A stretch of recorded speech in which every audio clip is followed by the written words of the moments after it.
మకర రాశి వారు. ఈ మకర రాశి వారికి శ్రీ పరాభవ నామ సంవత్సరం తెలుగు సంవత్సరం ఉగాది పండుగ శుభాకాంక్షలతో ఈ నూతన తెలుగు సంవత్సరంలో వార్షిక ఫలితాలు. మకర రాశి వారి గురించి మనం మాట్లాడాలంటే నిరంతరం పని అందే మనస్సును లగ్నం చేసి త్రికరణ శుద్ధిగా వృత్తి ఉద్యోగ వ్యాపార వ్యవసాయ రంగాల్లో పని చేస్తూ పనినే దైవంగా భావించేటువంటి మనస్తత్వం కలిగిన వారు మకర రాశి వారు. ఈ మకర రాశి వారికి శని భగవానుడు వారికి ఆధిపత్యం వహిస్తాడు. పని తత్వాన్ని నేర్పిస్తాడు, సహనాన్ని నేర్పిస్తాడు, ఓపికని నేర్పిస్తాడు. ఉదయం సూర్యోదయానికి ముందే నిద్రలేసి సూర్యాస్తమయం అయిన తర్వాత ఇంటికి చేరుకునే తత్వం క్రమశిక్షణ కలిగి ఉంటారు మకర రాశి వారు. ఈ మకర రాశి గురించి మనం మాట్లాడుకునేటప్పుడు ఉత్తరాషాఢ నక్షత్రం 2, 3, 4, 3 పాదాల వారు, శ్రవణ నక్షత్రం 1, 2, 3, 4 పాదాల వారు, ధనిష్ట నక్షత్రం 1, 2, 2 పాదాల వారు, మొత్తం 9 నక్షత్ర పాదాల వారు ఈ మకర రాశికి సంబంధించిన వారే. శ్రీ పరాభవనామ సంవత్సరంలో మకర రాశి వారికి ఆదాయం 2, వ్యయం 8, గౌరవం 1, అవమానం 6గా చెప్పడం జరిగింది. ఈ మకర రాశి వారికి తృతీయ వ్యయాధిపతి అయినటువంటి గురువు 2026 జూన్ 2వ తారీఖు వరకు షష్టమ భావంలో మిథున రాశిలో గురువు ప్రతికూలంగా ఉన్నాడు. జూన్ 2 తర్వాత అదే గురువు కర్కాటక రాశిలోనికి ప్రవేశిస్తాడు, అనుకూలత సుఫలితాలను అందిస్తాడు.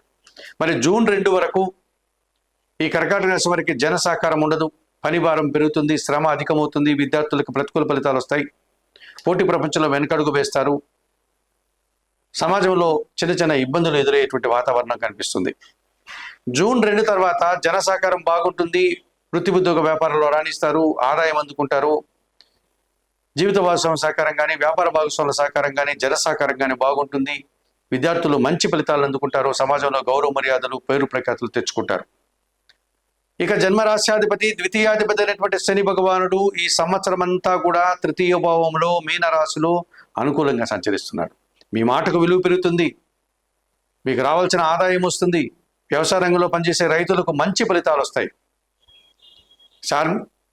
నిరంతరం శ్రమపడేటువంటి శ్రామికులు కానీ కార్మికులు కానీ కర్షకులు కానీ ఈ సంవత్సరం అనుకూలంగా సంతోషంగా మంచి ఫలితాలను అందుకుంటారు. పరివార సహకారంతో చాలా పనులు పూర్తి చేస్తారు. అలాగే ఈ మకర రాశి వారికి ద్వితీయంలో కుంభరాశిలో రాహువు, జన్మరాశిలో మకర రాశిలోను రాహు అనగా 2026 డిసెంబర్ 5 వరకు ద్వితీయ భావంలోను, ఆ తర్వాత జన్మరాశిలో మకర రాశిలోను రాహు ఈ సంవత్సరం ప్రతికూలంగా ఉన్నాడు. ఇక కేతు వీరికి డిసెంబర్ 5 వరకు అష్టమములో, డిసెంబర్ 5 తర్వాత సప్తమములో కూడా కేతువు కూడా ప్రతికూలంగా ఉన్నాడు. అనగా మకర రాశి వారికి ఈ సంవత్సరం కాలసర్ప దోషం ఉంది, రావుకేతు దోషం కనిపిస్తుంది. ఈ రకంగా రావుకేతు ఉండడం వల్ల మీరు మోసపోతారు, దుబారా ఖర్చులు చేస్తారు, దుబారా ఆలోచనలు చేస్తారు, విదేశాలకు వెళ్ళి ఇబ్బందులు పాలవుతారు. సో విదేశాలకు వెళ్ళాలనుకుంటే విద్యార్థులు చదువుల కోసం కానీ ఉద్యోగాల కోసం ఆ ప్రయత్నాన్ని మానుకోండి. అలాగే ఈ మకర రాశి వారికి ఈ సంవత్సరం సూర్య భగవానుడు చాలా అనుకూలంగా ఉన్నాడు.